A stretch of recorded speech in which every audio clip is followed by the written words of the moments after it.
As far as price action ending this year, I think we're at or over 100K.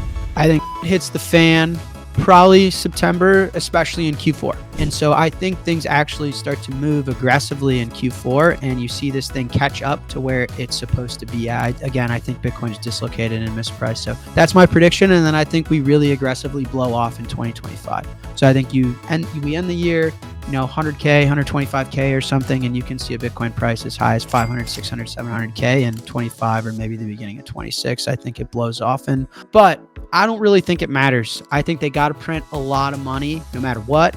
And I think you're going to see one of the biggest asset bull markets in human history, because when the Fed hikes interest rates, they're trying to get money back into their ecosystem. They want money into treasuries. They want money in the sovereign debt market. They want money in the bond market. And the world is saying, you, we don't want those pieces of trash. So for the first time since the mid 1800s, we're in a very severe bond bear market. And so in my opinion, in Bitcoin, everyone's treated equally, fair rights, no matter who you are, no matter your height, skin color, eye color, doesn't matter. Well, what do you take of the possibility of, the government potentially printing US dollars to buy Bitcoin at this point? I mean, theoretically, we're the only country that could do that, right?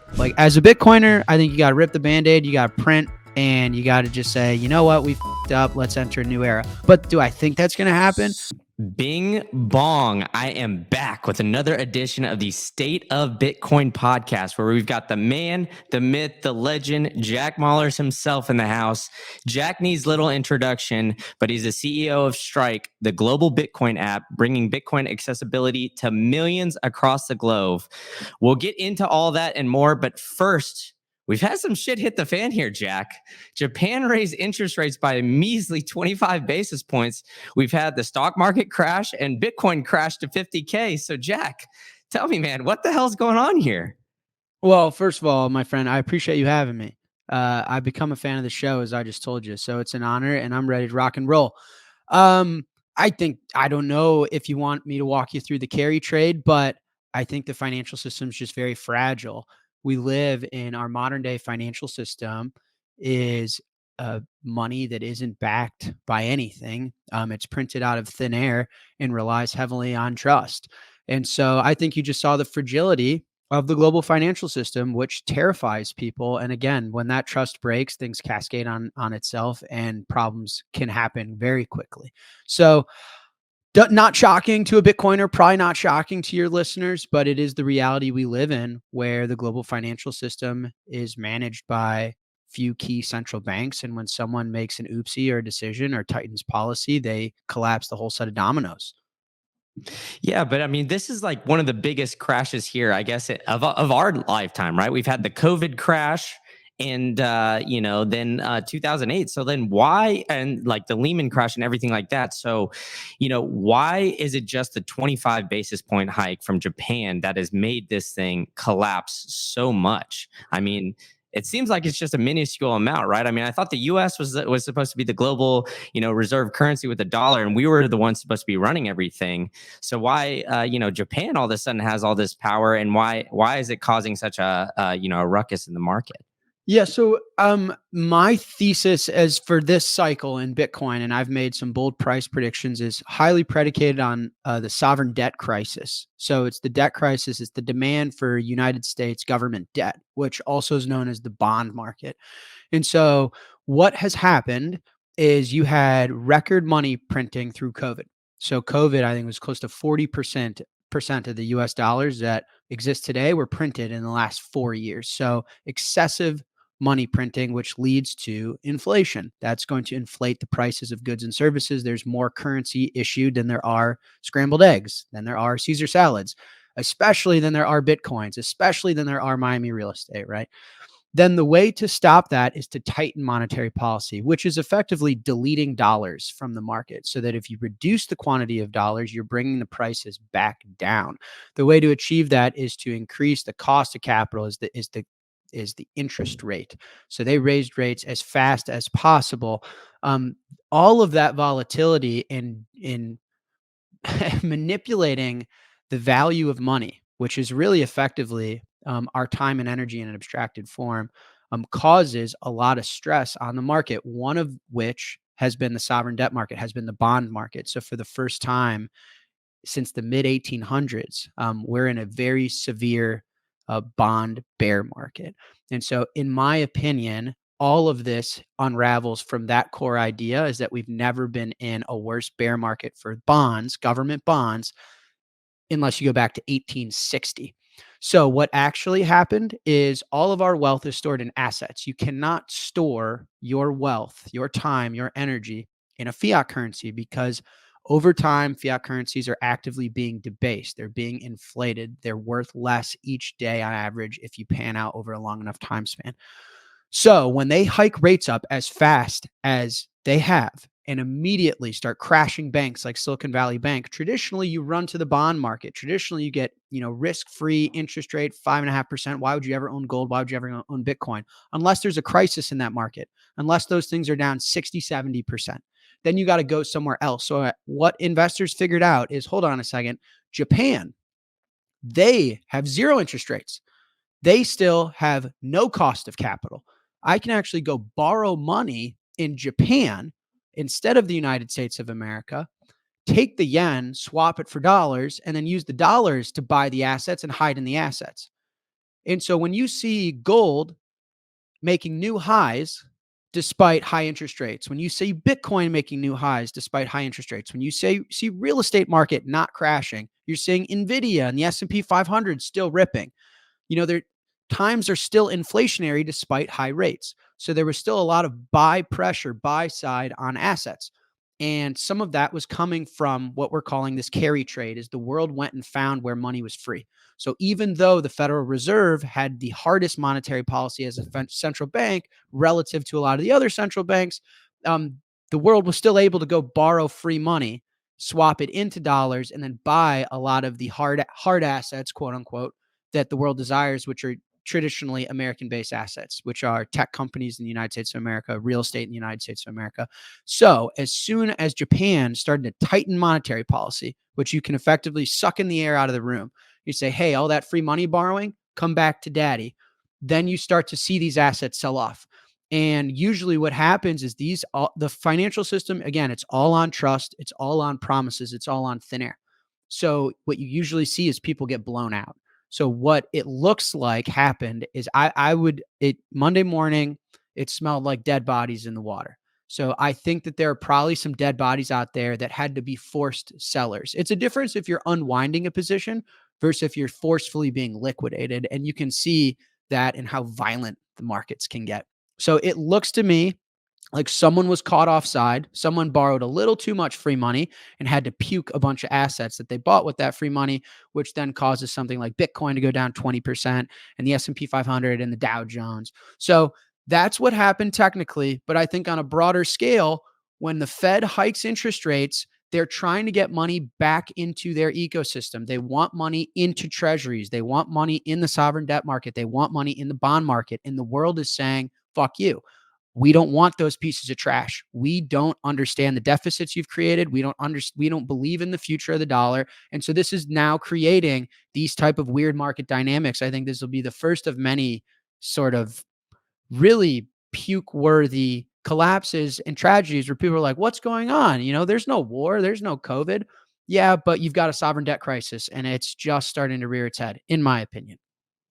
Yeah, and I mean, with all that, right, it becomes more volatile when everything starts to hit the fan with more money circulating in the market and everything like that. And you mentioned already you've had some bullish price predictions with Bitcoin already in this cycle. I think I've heard it upwards of $1 million per coin for this cycle.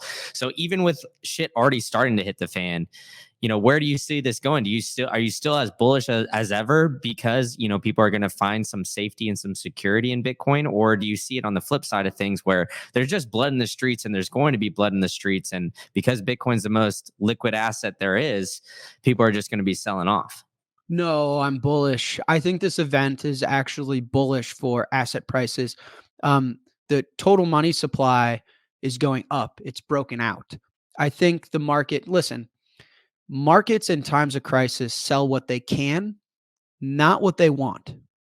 If you in real time on a Sunday night owe a bank in Japan $100 million, $1 billion, you can't wait for market open on Monday to sell the piece of shit stock portfolio that you want to give them.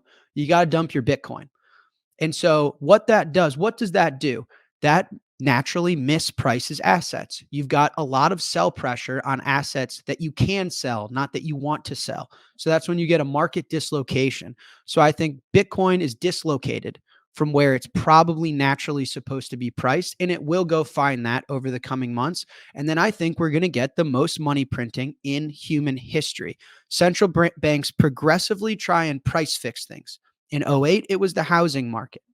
And now it's the sovereign debt market. It's the bond market. It's the holy mecca of markets. When people say we left the gold standard and we went on the dollar standard, not really. We didn't go on the dollar standard. Not all the wealth, not, the richest guy in the world doesn't have a bunch of dollars. All the banks own bonds, right? We went on the government debt. We went on the bond standard. And so if they're going to have to bail that thing out, that's the holy mecca. That's the final boss. The amount of stimulus it's going to take to bail that thing out and remain solvent, I think Bitcoin lands somewhere between 250 to a million this cycle for that very reason. So I don't know all the market events. Like I said, I don't want to be too casual in an economic crisis, but this is exactly how I expect it to go.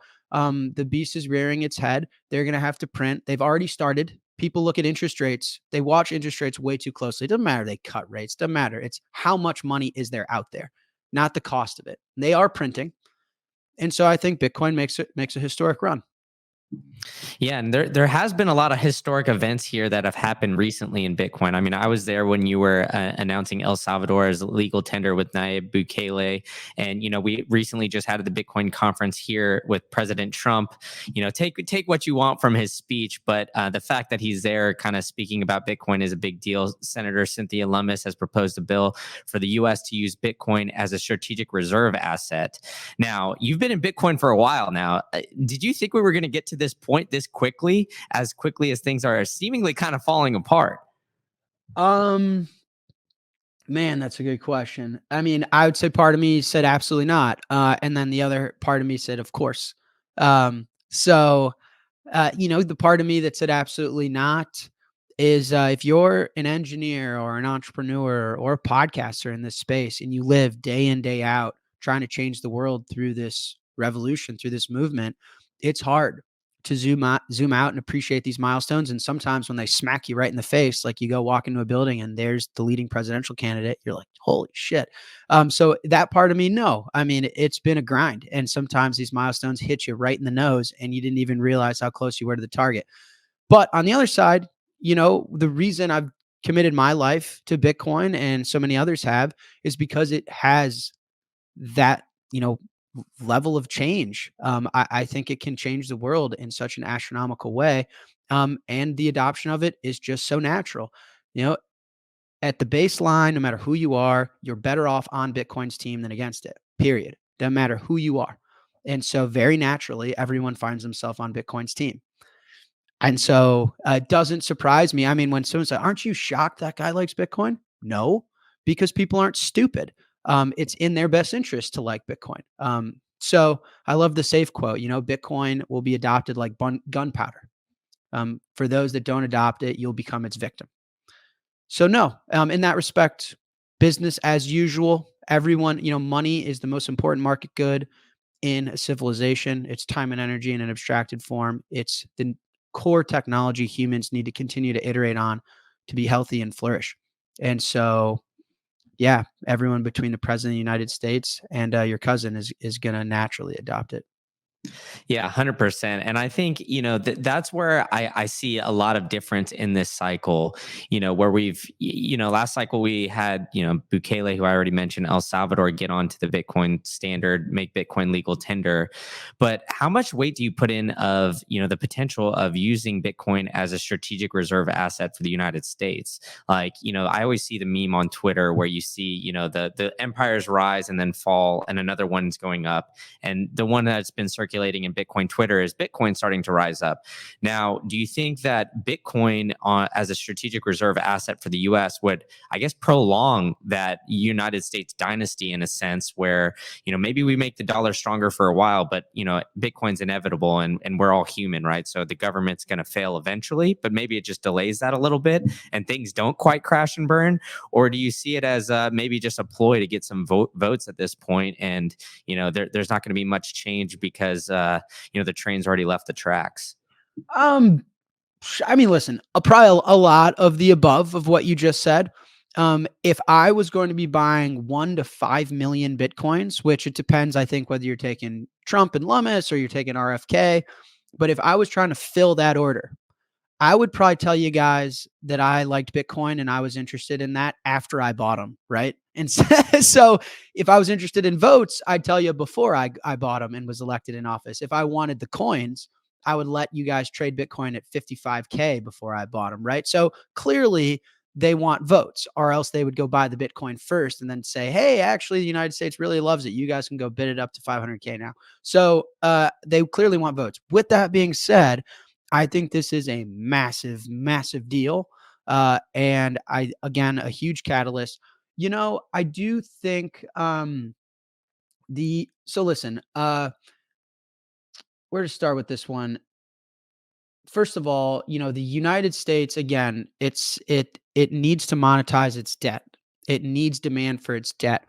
If you're losing demand in promises you're making about your future, how can you give confidence in a deficit? How can you give confidence in a promise? Is you back it with something hard.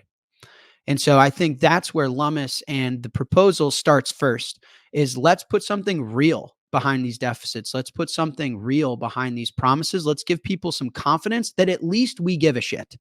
Because if government deficits aren't going to slow down, if we're not going to stop spending, we have to instill confidence in the rest of the world because clearly they're upset. Bond markets are getting obliterated. All of our banks are insolvent. If you run the financials on Bank of America, they are technically and functionally insolvent. And so we have to start instilling confidence in folks. If we lean into technology, we lean into growth, we lean into hard assets, we lean into hard money. Hopefully that's a first step. Does it solve the problems? No. And I don't think I heard Trump or Lummis claim that they plan on solving the problems anytime soon. They're talking about 20-year timeframes, but it's a confidence game. So I think that that's kind of the initial start. And the other thing is you got to look like, listen, governments spending money, borrowing from our future isn't inherently a bad thing if it produces the growth to pay it back, right? Like if you build a kick-ass highway and you're producing so much growth that now people can have jobs across town and we get to innovate and build factories and stuff, then maybe that's a good use of taking a loan out against our future so that we're entering the future with more capital than we had and we can pay it all back. Now, so what you want to look at is growth to GDP, right? Is your debt to GDP, excuse me. You want to look at how much they're borrowing versus how much growth they're producing. The problem is, US debt to GDP is now well over 100%. Global debt to GDP is well over 300%. So there's so much borrowing and no growth. Now, if you're a government, if you're a central bank and you say, where can I find growth? Right? Now, you can go found Nvidia and Amazon, but not really. Not if you're Senator Lummis, you can't, right? You're not Jeff Bezos. Get the fuck out of here. So how do I get growth? Where can I just go buy growth off the shelf?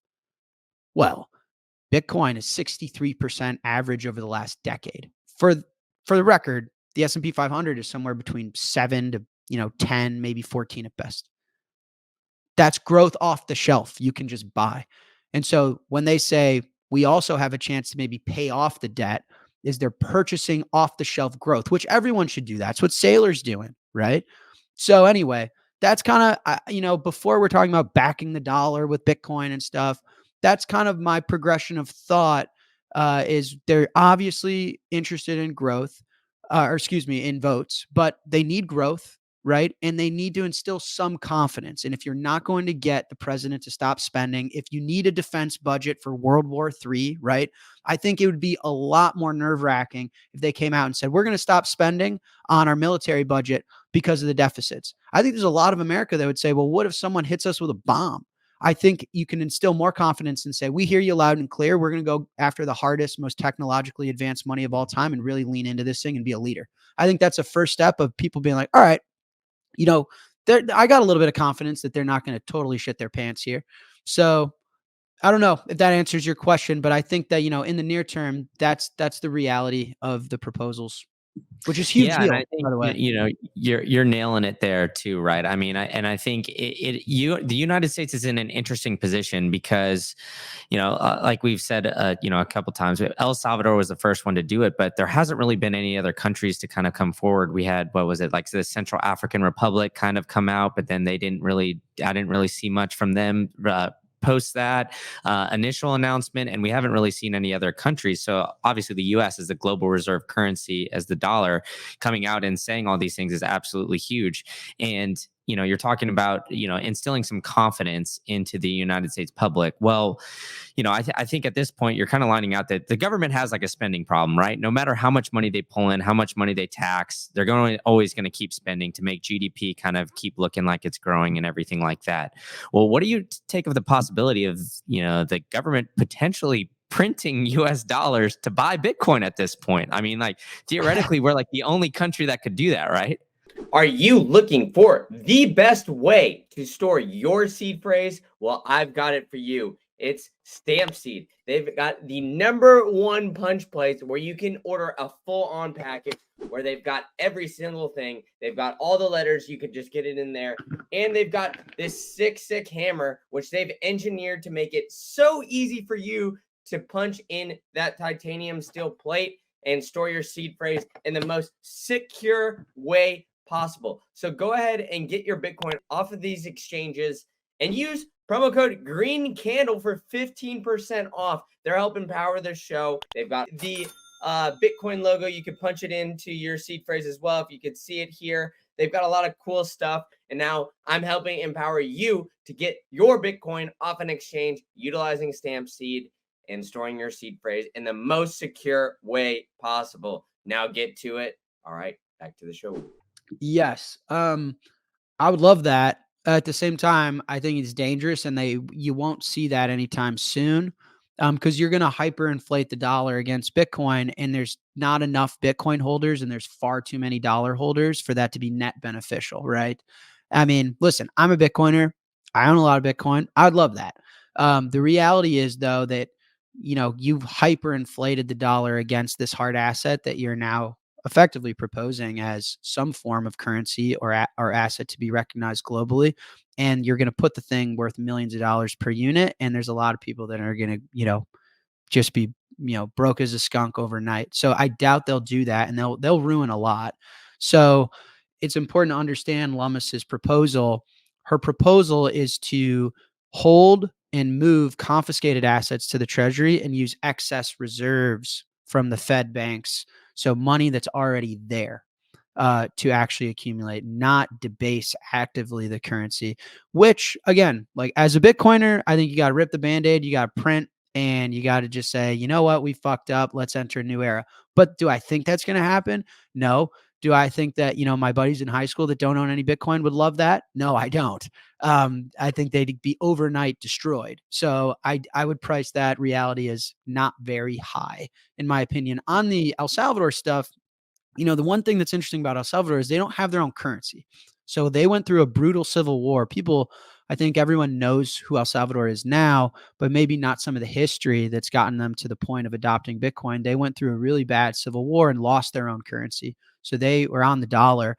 That gives them some type of advantage in adopting something like Bitcoin because they're not foregoing their own money printer. Because listen, if you owe debt, if you owe money in anything, let's say, Brandon, I owe you 10 Taylor Swift tickets. It's in my benefit that those get quote unquote debased, that those get cheaper because it's easier for me to pay it back. If each Taylor Swift ticket was what at one point like 10 grand. So if I owe you 10, I'm owing you 100 grand. But if the Taylor Swift tickets get quote unquote debased and each one's worth $1, I owe you $10. I can afford that. And so every government, it's in their best interest to continuously debase the currency, right? It's in their best interest. So, if you have a money printer and you have a lot of debt, it's actually in your interest to continue to print, continue to debase, and continue to try. So, right, I think the United States has a unique problem in that they're the world reserve currency, and where they need people to be in demand for their debt, right? Like Ghana doesn't.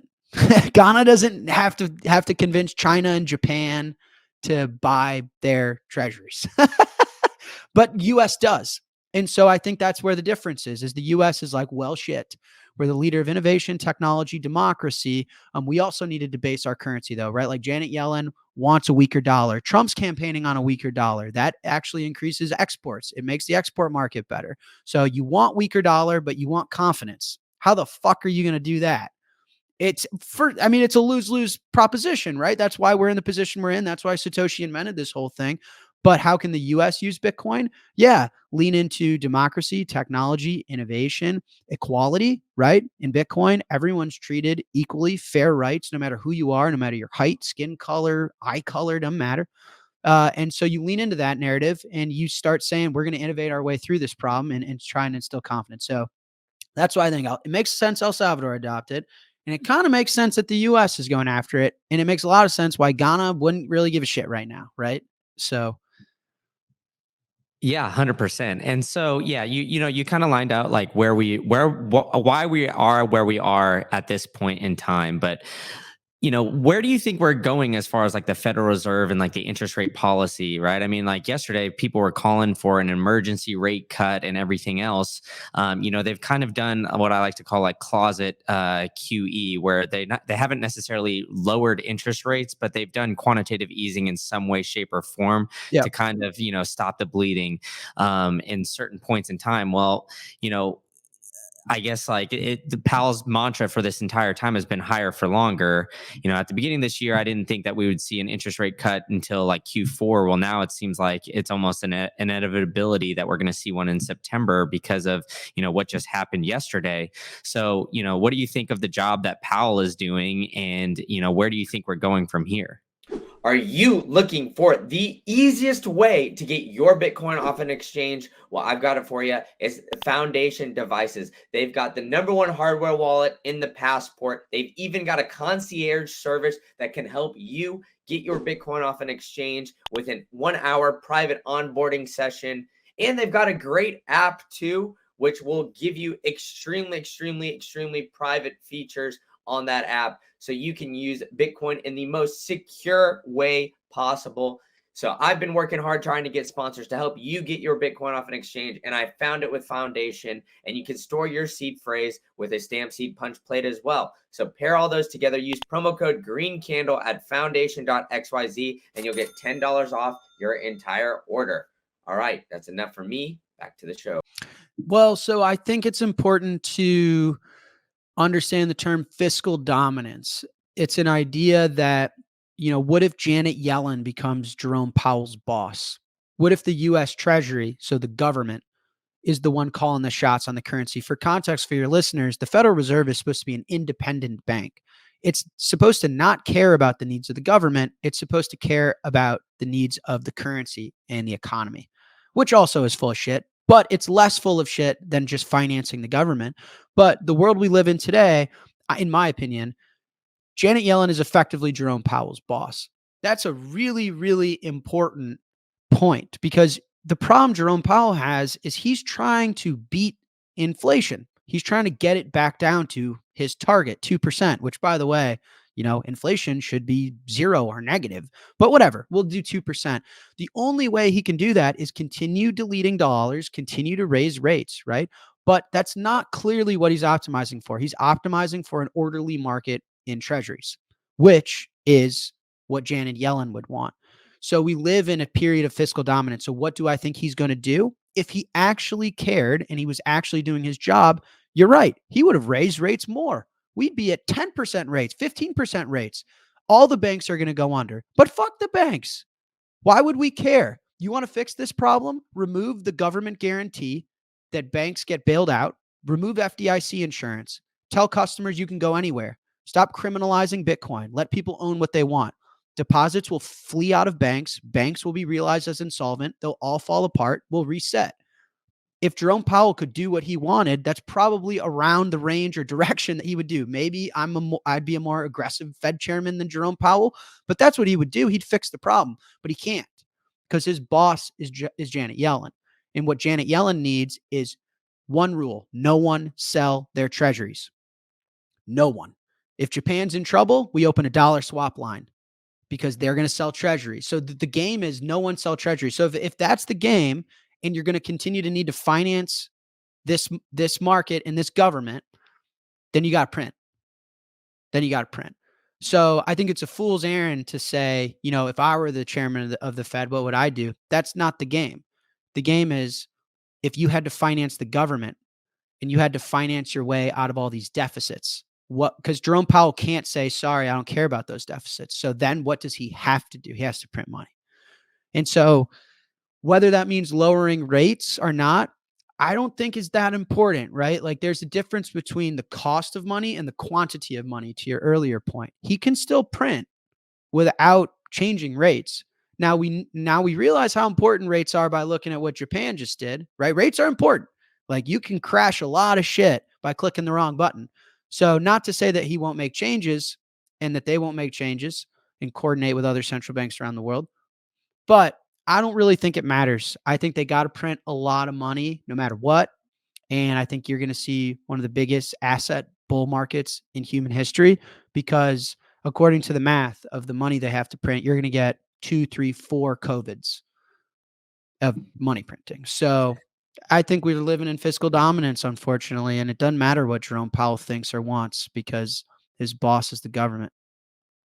Yeah, and I mean, I like the point you made there because I think once you start opening up the floodgates of the money printer, it essentially just gets more and more volatile, right? You're going to have to once the downward swings are bigger, you're going to have to print more money to get out of it, and it's just a never ending cycle here, right? Which is essentially what we're seeing. Why just a measly 25 basis point hike from Japan is causing Lehman Brothers 2.0 here. So obviously you lined out a little bit earlier how things are potentially cracking, but and there could be another Lehman Brothers out there.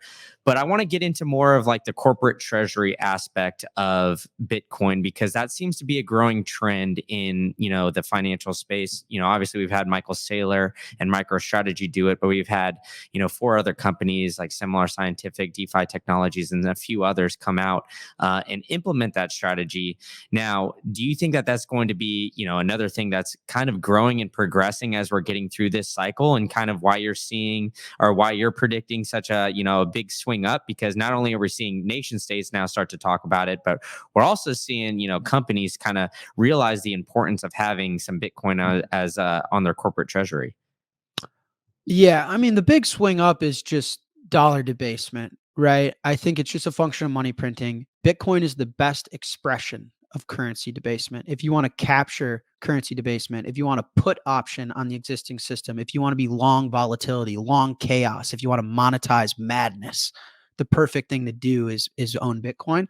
And so that's what I think. No matter what, I don't care if Sailor buys another one or not. I think the thing's going to the moon. But I think Sailor's genius, and I think that this strategy is just pure logic. What am I doing? I'm I'm taking out debt in a thing that only goes down, and I'm hoarding and buying a thing that only goes up. Um, Next question, right? I mean, what are we talking about? It's pretty straightforward. And so I think Saylor and others have found themselves a money printer. Now, we kind of covered this a little bit in the carry trade in Japan. You have to be able to finance it. And so the question is, can Saylor and these guys finance all these loans, finance this debt, and carry the trade forward? I think what we've seen with MicroStrategy and Michael is the obvious answer is absolutely. They have a profitable operating company. It's not necessarily growing or wildly impressive, but it doesn't have to be. And his ability to, financially engineer sats per share has been brilliant. And the market has recognized that. And the company's gone from $500 million market cap to $30 billion market cap. And so I think Saylor's a genius. Now, how many companies can actually pull this off and do it and finance this level of debt? Again, you can't just like go public and do this. Saylor's got a profitable operating company. MSTR is now like a meme. And so he's got persistent buying from Robinhood users, right? So we'll see who else can do this, but there's opportunity for other massive companies that have cash flow, that have a big balance sheet and can finance these things. But as far as, like, did he one day spark a genius insight? No, the insight is pretty simple. A 5-year-old can have the insight is, I'll borrow the thing that only goes down persistently, and I'll get to buy and hoard the thing that only goes up. And if you do the math, I'm just going to make money every single year forever. Yeah, and I mean it seems obvious, right? I mean, you're lining it out here, right? A 5-year-old could essentially think about it and come to the same conclusion. But it's interesting that not a lot of other companies have come to this just yet, or at least publicly traded, right? I mean, we've had Michael Dell start to tweet about Bitcoin, Mhm. and obviously, Dell is a massive company, but they also just announced, I think it was like 12,000 layoffs are coming soon too. So the other day, so I mean, Yeah. there does seem to be like some blood in the streets in some of these other companies. Now, I guess you mentioned the cash flow and like the steady cash flow that MicroStrategy has. There's not a lot of companies that maybe have that just yet, and the ability to put Bitcoin as a on their corporate treasury. But do you see that as like a growing trend as things maybe start to simmer down a little bit? Because obviously we're in some hectic times now, so there's volatility in the businesses. But once things start to level out, or do you think that because there is volatility in the businesses and in the overall economy, people are going to look for a safe haven asset on their treasury, such as Bitcoin? Are you looking for the number one place to find all the information you can about Bitcoin, whether it's price, whether it's hash rate, whether it's the latest up to date things outside of Bitcoin, whether it's nation state adoption, what have you? Well, I've got the place for you. Check out bitcoinnews.com. They've even got the number one newsletter in the game when it comes to Bitcoin because it gives you all the up to date information on every single thing that happened in the past week.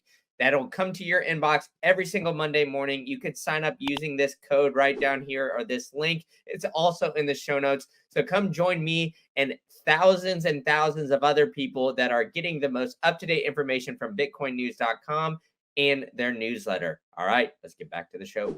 Um, I think so. What Saylor's been able to achieve is more than meets the eye. He has full control over that business. He founded it and they went public a long time ago. And he had a lot of insight and foresight, really, in their structure and his control. And he did a great job with the board, selecting the board, educating the board. That's difficult. Let me just walk you through a scenario. Let's say you're a big tech public company, maybe 50, $100 billion tech company in the United States of America. You compensate your employees in stock options. This is a very common thing, right? Is that employees sign up, they get a salary, but they're really in it because they're going to get Meta stock or Amazon stock or whatever the hell. If you make a change, not even a Bitcoin change, but just a change where we say, we don't care about this upcoming quarterly earnings. We're changing our strategy. We're doing something big and different, and it's going to pay off years down the road. Well, the public markets are going to kill you for that. There's no low time preference in the fiat land in Wall Street. And so they're going to short the stock. Your stock's going to get crushed. Your stock gets crushed. All the compensation of your employees are crushed, right? Now your employees go from well compensated, happy Silicon Valley engineers to poor. Your employees then leave. Your employees go to a competitor, and you've kind of just like totally unwound your company.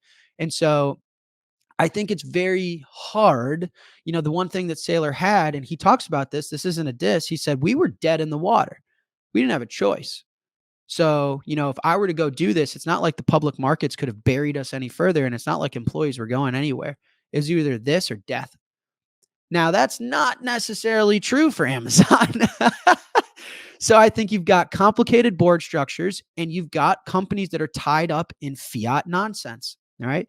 Like this is the web of spaghetti of fiat is all of these equities. These things are people's savings accounts. These things are people's 401ks. These things are like everyone's future vacation, future engagement ring, future college tuition. And so they cannot make decisions like this without paying consequences, very likely from a fiat world. And there's cascading effects to that. So, how does someone maneuver their way around without those dominoes falling? that's kind of, in my opinion, I'm just guessing. I mean, I don't know. I don't run a fucking public company, right? But that's what I think. It's harder than you think, in my opinion. And so it's probably going to take either some market events or, the US government adopting it, maybe new administration that doesn't criminalize Bitcoin. Um, Maybe public sentiment changes a little bit, which allows for, if the public markets heard that someone was adopting Bitcoin on as treasury instrument, that they wouldn't all freak out and short sell the stock. So that's kind of my speculative opinion. I think it's a little complicated. Saylor, uh, it was a unique situation, and he deserves so much credit for what he's been able to do. But I don't think it's as easy to copy as people on Twitter think it is. Yeah, I mean, I agree with you. I mean, you lined it out there, right? I mean, making board decisions when you have full complete power is a little bit easier than making them when you have a divided power and everything like that. But you dance around it a little bit, man. You're not running a publicly traded company, but you are running Strike. So how are you guys looking at putting Bitcoin on the corporate treasury if you're free to disclose that? Yeah, I mean, we are a profitable business. We stack every day. So a lot of our revenue is in Bitcoin, and then we stack our cash flows every month. I mean, the way I run Strike is we treat it like two business lines internally. We have our operating company, which people buy and sell Bitcoin with us. People do all sorts of Bitcoin stuff with us. We charge fees. We monetize it. We make more than we consume from the world. So I think of being profitable as almost like a moral obligation before a financial one. It's you're doing more for the world than you're taking from the world, right? And that's technically making the world a better place. Is if you're producing more goods and services that people value than you're taking from, right? And so that's been important to us. And I think that also gives our customers trust in us and allows them to value, like, we're not going anywhere. We're here for the long haul. We're a business that's sustainable and that's here to last. We're not reliant on venture or whatever. And so that's our operating company. Then we've got our treasury business, which I call it a business, although it's just sats. But if you think of it like a business, like this business line of ours grows on average over the last decade, 63% year over year, right? And it's over 100% over the last 12 months. And that's a fast growing business line. And so if you think of it like a business line, you're like, well, hold on a second. If some employee of mine wants to start a project or go off and invest in some new idea, the question internally at the company is, are you going to beat Bitcoin? Are you going to beat 63%? Because if not, we're just going to pour our capital into sats. And so it creates like a really competitive, interesting culture internally where we only do things that are going to outperform Bitcoin. So we've created at Strike like a machine. We're probably one of the only businesses in the world that can outperform Bitcoin. It's because that's what I've tasked the team to do. So it's cool. It's awesome. We stack a lot of sats. There's part of me that, is jealous of Saylor. He gets to borrow a lot of money and buy a lot of Bitcoin. But I think the public markets are dangerous. Like I said, if you compensate your employees in stock options, then you are a victim of whatever the public market decides to price your stock at. If you make a decision and they say, I don't like that, they can unwind your entire company, short sell the stock, make the employees quit, and you're ruined. And so I don't know. I like the way we do it. We're just Bitcoiners focused on stacking sats and providing value to customers. Yeah, and I mean, I think that that's unique though now, which is kind of surprising and like almost outlandish to say because we obviously saw like the tech boom from 2010 to 2020, where we basically every company tried to go on the Amazon model, where essentially they kept borrowing until Amazon found its AWS and exploded. Yeah. Where now it's like, all right, in tougher economic times, it just makes more sense to be a straight cash flowing business. Now, with all of that as well, you guys have actually had like a significant amount of growth, right? I mean, I think last year at the conference you announced you're in over 100 countries, excuse me, Mm-hmm. Mm-hmm. and you're continuing to grow. So how are you managing that aspect of things where maybe putting money into growth where it's kind of shaky economic times, also putting Bitcoin on the treasury, kind of balancing all of that as, Strike is continuing to grow? You know what, man? Like, so what Bitcoin does to our business is it just brings back common sense, brings back low time preference. Like, how do you guys manage hiring? I tell you how. We hire who we need. What the fuck kind of question is that, right? But like common sense gets lost in, if your business is only priced and valued on growth, it's a lot trickier of a question. If you were to give a big tech company $1 billion worth of cash, they'd have to deploy it and spend it into growth immediately, because the public markets don't care about their cash. The public markets don't care about anything other than each quarterly earnings. Are you hitting the quota? Are you growing, so that we can multiple the growth forward? And for Strike, we don't have to do that. If you gave me $1 billion, I probably wouldn't hire a fucking soul, but I'd put it to work tomorrow. What would I do? I'd buy $1 billion worth of Bitcoin. So, if the capital is actually worth something, it's backed by time and energy, and it can actually increase purchasing power and work for you, and you can store it, put it under your mattress, and it's worth more tomorrow than it was yesterday. It changes everything. So we only hire as necessary. We only focus on making our customers happy. Customers are the most important thing to us. We care deeply about Bitcoiners. That's actually one of the things I think differentiates us, is that we are Bitcoiners. A lot of people that serve Bitcoin products don't necessarily like Bitcoiners. Like, I don't think Coinbase, likes Bitcoin Core, likes Bitcoiners, likes the Lightning Network, right? So, I don't know, customer focus, low time preference.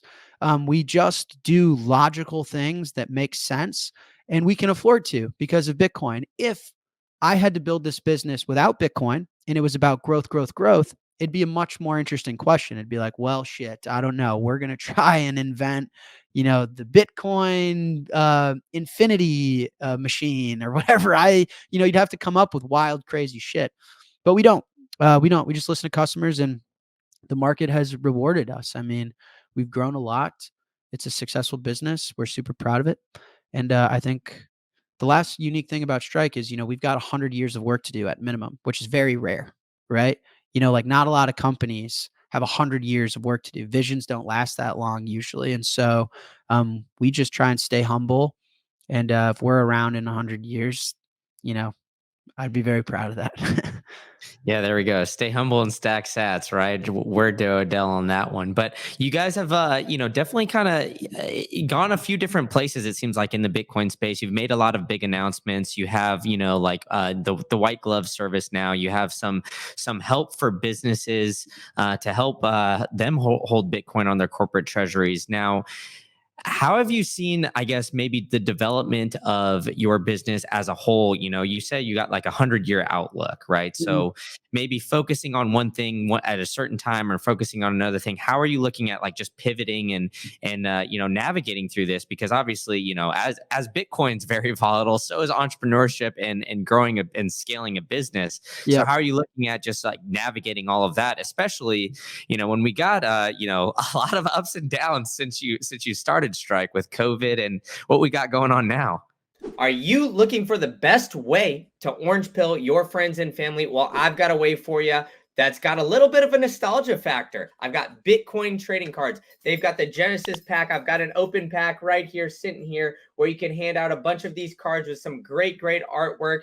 We've got tyranny. We've got fear, uncertainty, and doubt right here, the FUD card. So we've got a lot of great things to teach you a bunch of lessons about Bitcoin and the current space. And they've even got some cool things of cool people even doing some stuff in the Bitcoin space. I've got the Bitcoin racing card here, even signed by my boy, Chris Primetime McKenzie. So you can get all of that at btc-tc.com. Use promo code GreenCandle. You can get 10% off your entire order to orange pill your friends and family and collect some cool artwork of people that are doing some awesome stuff in the Bitcoin space and help spreading that orange pill around the globe. All right, enough from me. Back to the show. Yeah. No, this has been, entrepreneurship is a son of a bitch. There's no doubt about that. I've got some stories for sure. The inside scoop on Strike, man, is this. When I founded it, I was very early to Lightning. I thought Lightning was underinvested and underappreciated. Still do. Our Lightning products still grow very organically. But what happened is the market fell apart. That 2022 bear market through a lot of 2023. FTX went under. And, when I got into Bitcoin 11 years ago, I thought Mt. Gox was going to be the Bitcoin company for the world, or one of which. the best Bitcoin wallet services, the best Bitcoin on and off ramps, the leading in Bitcoin technology that have the newest features, the newest developments, the best customer service. Well, turns out that didn't happen, right? But then, sure enough, Coinbase and Brian Armstrong would do it. Someone came along, got Mark Andreessen involved, A16Z, Silicon Valley, funded San Francisco, but they didn't seem to want that either, right? They're much more interested in Ethereum and crypto. And it was like, okay, but then Sam Bankman-Fried and Binance and CZ, I mean, those guys got more money than God, and they seem to be way smarter than everyone else, but now they're both in jail. And so I think what we realized at Strike is we looked around, we're like, hold on a second, because we were getting so much demand from Bitcoiners of like, we love Lightning and the vision and stuff, but like, how about giving us buy sell? How about giving us good on-chain wallet? How about giving us a private client service? How about giving us killer customer support? And we kind of looked internally and we were like, wait, we're the most regulated Bitcoin company in the world right now. We've got some of the best technology in the world right now. Are we the most principled, ethical, technologically talented, product oriented, customer focused Bitcoin company on planet Earth? And the answer was yeah. Everyone else was either focused on shitcoins or in jail. And so never in a million years did I think that I'd be able to head a company that can compete for being the best in the world for Bitcoiners at Bitcoin. And when we say at Bitcoin, buy, sell, store, send, receive, Lightning wallet, API features, private client services, customer support. And so that's kind of what we've become more broadly. And it's been killer in every aspect. And, the market tells the truth. Ultimately, the market is the judge. And so you can see it in our growth and in our numbers. But that's kind of the inside scoop in Strike, really. And so what we build next is what customers want from us. I kind of changed from going, my job is to predict the future to my job is to just listen to my customers and work as hard as I can for Bitcoiners. And once you make that change internally, it was pretty obvious what we do. It's what the market needs from us. Yeah, and I think that'll help continue Strike to grow and prosper here in the future. But we're recording this on August 6th. Obviously, we've had some turmoil in the market. So I'm going to put you on the spot here. I want to give you the time to make a prediction. What you think how we're gonna end the rest of this year, not only for I guess Bitcoin and global markets, but also if you got something like exciting coming up for Strike as well. As far as price action ending this year, I think we're at or over 100K. I think shit hits the fan probably September, especially in Q4, for sure. The other thing about August and summer markets, especially post halvings and stuff in election cycles, is everyone that's rich and important goes on vacation. It's hard to make really bad decisions or stupid decisions when you're in the Hamptons or whatever. So I think people start getting back from their vacations. Politicians got to win elections. They're going to be promising a bunch of free shit that isn't actually free. And who knows, like maybe Biden and the Democrats prove that they're war hawks and they go commit troops.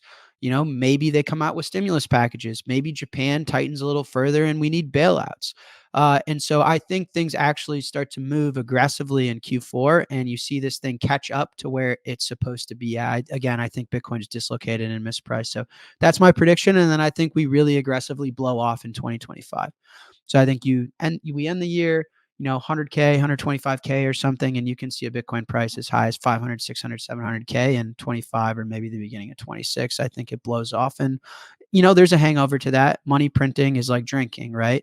You have enough of it. You think everything's free and cool and you're the best and every girl wants your number and everything. And then you got to wake up in the morning and face reality. And so printing money isn't tied to the physical world. And so we'll have a correction, but that's kind of my prediction of this cycle. And I think it's just highly predicated on the sovereign debt market and the macro global relationships that are falling apart right now.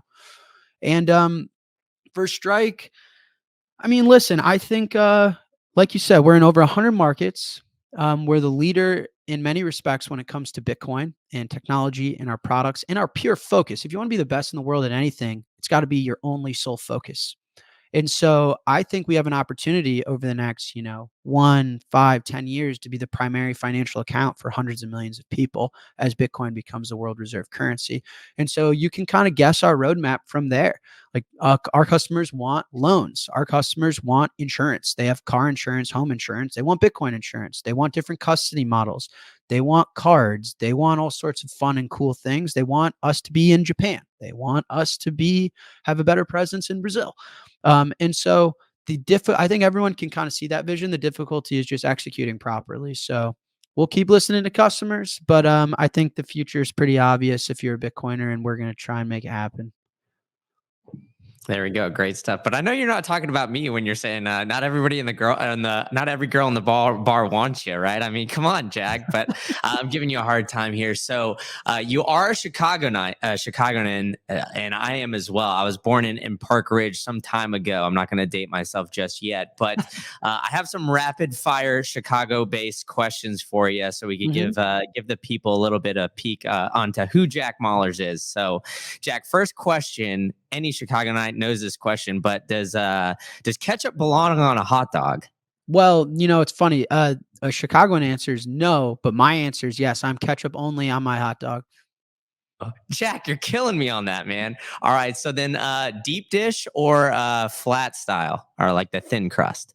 This is another difficult one where we're supposed to be known for deep dish, but deep dish is a scam. I think it's gross. And I would say, in my opinion, Chicago dog is another obvious tourist attraction. But if you come to Chicago and you want local food, I would say you got to eat Chicago fried chicken. Chicago's got a really big hip hop scene, like Kanye West, Chance the Rapper, Chief Keef. There's a lot of modern hip hop and culture from Chicago.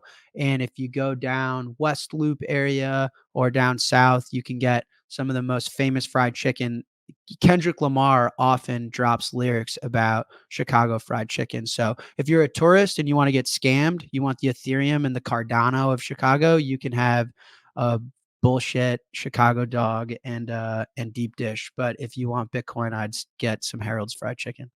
There we go, man. Hey, I like the peek behind the hood. Okay, last question here. Oh no, I got two more for you. And steak, by the way. And Sorry. and steak. So I'm more a carnivore diet guy, and so Chicago's probably the best steakhouses in the world. Midwest, obvious. But anyway, sorry, didn't want to interrupt. Well, Chicago's got some of the best food in the world too. So if you want a place in Greektown, I can tell you my family's spots here after offline. I don't want to blow it up too much though. But north or south side? So Cubs or Sox, dude? I grew up on the north side, but I was raised a Sox fan, which is unfortunate. We're the worst team in Major League Baseball by far. But I grew up a Sox fan, albeit growing up on the north side. Man, that's tough. I think you guys are currently like a 21 game losing streak as we're recording this right now. And then all Chicago sports is real bad. My dream. I've said this on a Peter McCormick podcast recently. I'd love to be the mayor of Chicago someday. I think the city needs a little bit better leadership. And then after that, I'd love to own. If I got my pick, I'd choose the Chicago Bulls. But I think we need new ownership and leadership. And so that's my mission through stacking sats. Hopefully I have an opportunity to do that. So yes, the Sox stink, but so do the Bulls, so do the Bears, so do the Cubs. I mean, maybe, I don't know, what are the Bears' odds to make the playoffs? So pick them this year. We'll see. But anyway, yeah, it's a bad time to be a Chicago sports fan overall. Yeah, they're saying it's like the worst time to be a Chicago sports fan is right now because like all you lined out. But I have hope for Caleb Williams. So the last question: how many Super Bowls do you think Caleb Williams is going to win with the Bears? 6 or 7? 7, I guess. I mean, we'll see. We'll see. I mean, as a Bear fan, you go through this over and over and over and over again. Probably after his first 10 snaps, he'll be the best quarterback in franchise history. But if you go back and you look at tweets and media coverage of Justin Fields, it was a lot of the same rhetoric. Now, Caleb is maybe a bit more generational, but nonetheless, I need a little bit of proof of work if I were to carry some Bitcoin analogy and rhetoric. It's the guy hasn't taken a professional snap yet. So we'll see. I'm obviously optimistic, but Bear fans have just been through too much for me to parade this guy around like LeBron James in Miami. He was the one 6, 7, 8. LeBron it doesn't get more fiat than LeBron James. So let's see some proof of work. Let's see if he can lead a locker room. Amen, man. Amen. Yeah, I always like to joke around with that, but yeah, it's been a rough go. I was all in on Mitch. I was all in on Justin Fields. So I don't know what I'm going to do if Caleb flops too. But Yeah, I mean, we would have won a Super Bowl if we didn't have Rex Grossman under center in the Devin Hester era. I mean, Kyle Orton is probably like the most performant Bears playoff quarterback since I've been alive, and we paid a lot of money to Jay Cutler. It's been brutal. So we'll see. I mean, I'm pulling for the guy, and we've surely spent a lot of money and optimized for him. This is the first Bears offense where we might design plays longer than 7 yards. The Bears is screenplay, draw, punt. So we'll see. I mean, I'm optimistic, but I don't know.